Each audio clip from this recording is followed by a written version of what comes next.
Hello, storytellers and scribblers. Welcome back to Story Bible Pro, where we dive deep into the art of storytelling and character development. I'm your host, Enda Storrie, and today we're discussing 7 crucial character roles that can captivate readers and elevate your story to new heights.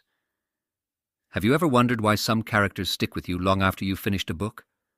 Or why certain stories feel like they couldn't work without specific characters? Today, we'll unpack the roles that make those characters so unforgettable and essential to the stories they inhabit. Let's start with the core of any story: the protagonist and antagonist. The protagonist is the main character around whom the story revolves. They are typically the hero or central figure, and the plot follows their journey, growth, and challenges.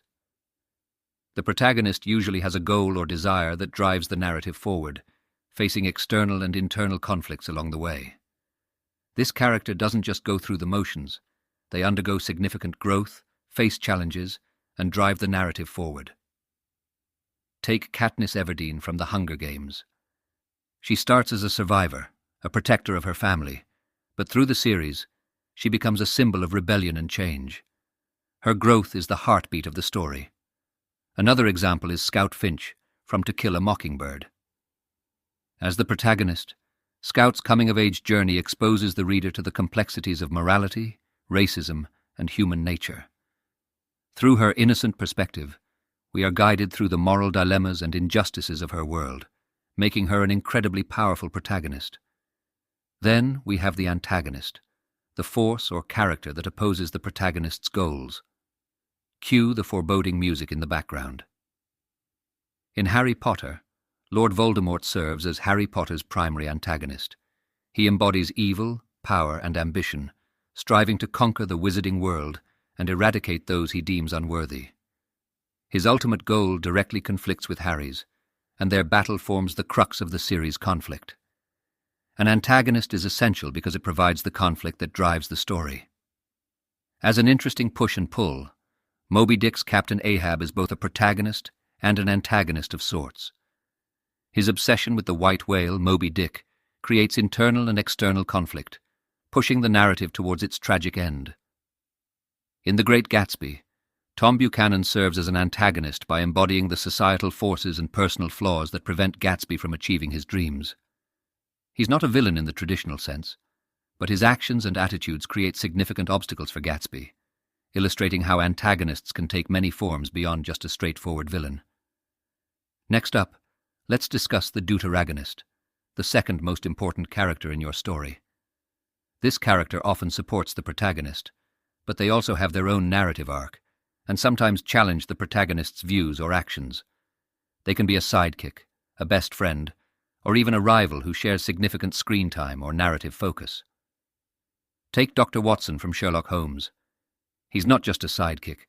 He provides a contrast to Holmes's brilliant but often cold demeanor, giving the reader a more relatable entry point into the stories. Watson's loyalty and humanity balance Holmes's intellectual prowess, making him an indispensable part of the narrative. Similarly, in The Lord of the Rings, Sam is a quintessential deuteragonist. His unwavering loyalty to Frodo and his own quiet courage make him more than just a supporting character. He's the moral backbone of the story. Without Sam, Frodo's journey would likely end in failure, highlighting the deuteragonist's role in both supporting and elevating the protagonist. Now, consider the romantic interest, a character who adds layers of emotional depth to your story. They can be central to the plot or serve as a subplot, but their relationship with the protagonist often catalyzes growth or change. Take Elizabeth Bennet and Mr. Darcy from Pride and Prejudice. Their evolving relationship challenges both characters' pride and prejudices, pushing them to grow and change. Or think of Jane Eyre and Mr. Rochester in Jane Eyre. Their complex, sometimes tumultuous relationship is a driving force in the narrative, compelling Jane to grapple with issues of independence, morality, and love. Let's move on to the foil. This character exists to highlight and contrast with the protagonist, making their traits and decisions more apparent. A great example is Mercutio from Romeo and Juliet. His lively, witty, and often cynical nature contrasts sharply with Romeo's romantic idealism, highlighting Romeo's youthful passion and naivety. In Wuthering Heights, Edgar Linton serves as a foil to Heathcliff. Where Heathcliff is dark, brooding, and vengeful, Edgar is gentle, refined, and caring. This contrast emphasizes Heathcliff's intensity and moral ambiguity, making the central conflict even more compelling. Next, we have the confidant, the character who the protagonist trusts with their innermost thoughts. This role is essential for revealing the protagonist's deeper motivations, fears, and desires. Horatio in Hamlet is a classic confidant. Hamlet shares his doubts, schemes, and philosophical musings with Horatio, allowing the audience to understand Hamlet's complex inner world. Similarly, in The Great Gatsby, Nick Carraway serves as a confidant to Jay Gatsby, providing a window into Gatsby's dreams and disillusionments, and offering readers insights that Gatsby might never voice aloud. Finally, let's not forget the tertiary characters. These background characters flesh out the world and add realism to the story.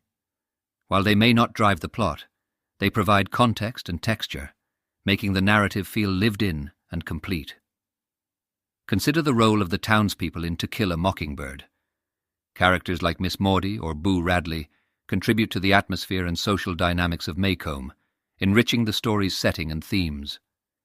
In Les Miserables, characters like Gavroche and the Thénardier, though not central to the main plot, add depth to the portrayal of society and its injustices. So, there you have it. 7 character roles that can seduce your readers and elevate your storytelling.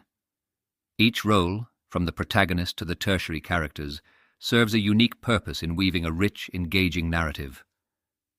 As you craft your stories in your own story Bible, consider how these roles can be utilized to deepen your characters and make your story world more compelling.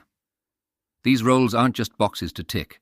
They're tools to create emotional resonance, conflict, and ultimately, a story that stays with your readers long after they've turned the last page.